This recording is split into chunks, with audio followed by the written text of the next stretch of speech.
Comment permettre aux producteurs de matières premières de bénéficier convenablement du fruit de leur labeur? La question est au centre d'un forum international qui s'est tenu récemment à Abidjan, capitale ivoirienne, à l'initiative du groupe Nestlé, en présence de nombreuses personnalités.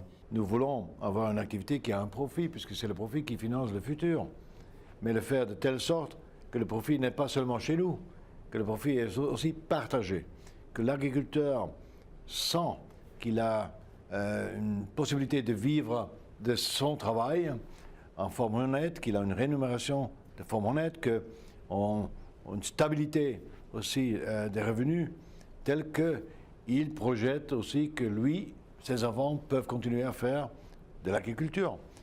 Depuis la suppression de la caisse de stabilisation en Côte d'Ivoire, les prix aux producteurs, notamment dans la filière café-cacao, principale ressource du pays, sont souvent décriés à cause des spéculateurs et autres négociants qui font des profits colossaux. Les paysans, eux, croulent sous les problèmes. Nous avons discuté avec le groupe tout à l'heure et ils vont certainement intensifier leurs actions ici au niveau de la Côte d'Ivoire. Ils vont visiter d'ailleurs leur centre de recherche. Ils se trouvent à Zambakro, vers Yamoussoukro, de manière à ce qu'ils puissent aller de l'avant sur un certain nombre de souhaits formulés notamment par le ministre de l'Agriculture, qui est l'amélioration des semences, et pas seulement dans le domaine café-cacao, mais aussi dans le domaine, disons, des cultures vivrières notamment. Plus globalement, le Forum d'Abidjan a fait des recommandations sur les mécanismes de collaboration entre les gouvernements, le secteur privé et la société civile pour promouvoir le développement durable dans les pays du Sud.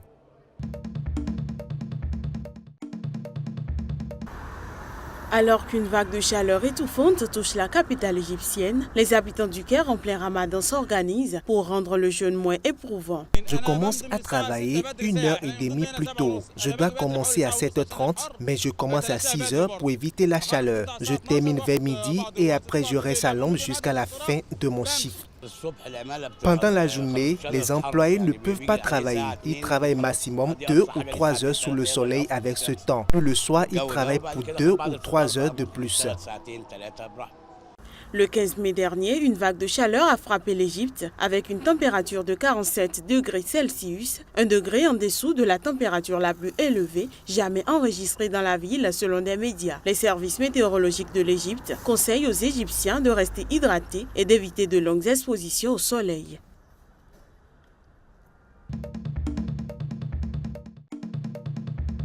Pour Bongiwe et Toubelilé, pas question d'avoir des rapports sexuels avant la fin de leurs études. Ces jeunes sud-africaines bénéficient d'une bourse bien particulière. Le conseil municipal de la ville de Ladysmith paie leurs études supérieures à condition qu'elles restent vierges. Cette mesure a fait polémique en Afrique du Sud, mais les jeunes filles y voient plutôt une opportunité. Ça me rend fière. Partout où je vais, je sais que je suis un beau miroir pour les autres. Je serai leur modèle et ils m'aimeront beaucoup, car ils sauront que je suis pure et que cela me préserve de toutes sortes d'infections.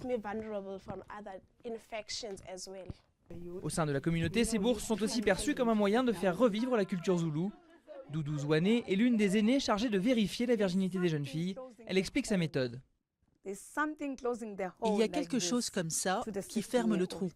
À 16 ans, c'est comme ça. Et puis à 18 ans, c'est comme ça. Ainsi de suite, jusqu'à 20 ans, où c'est totalement fermé. Plusieurs associations estiment que cette bourse est une atteinte à la vie privée et qu'elle est anticonstitutionnelle. La maire de Ladysmith est la principale cible de ces critiques, mais pour elle, l'initiative permet de lutter contre 2 fléaux, le sida qui frappe 1 habitant sur 2 dans la communauté et les grossesses des adolescentes. À 25 ans, certaines filles ont parfois 2, 3 ou 4 enfants. Le pays, la société doit faire quelque chose. C'est ma responsabilité en tant que dirigeante de cette communauté d'agir pour ces jeunes filles. La ministre du Développement social ne partage pas cet avis. Pour elle, ces pratiques ne font que renforcer les discriminations contre les femmes. Malgré la polémique, la maire reste campée sur ses positions et promet même de récompenser prochainement les jeunes garçons qui veulent rester vierges.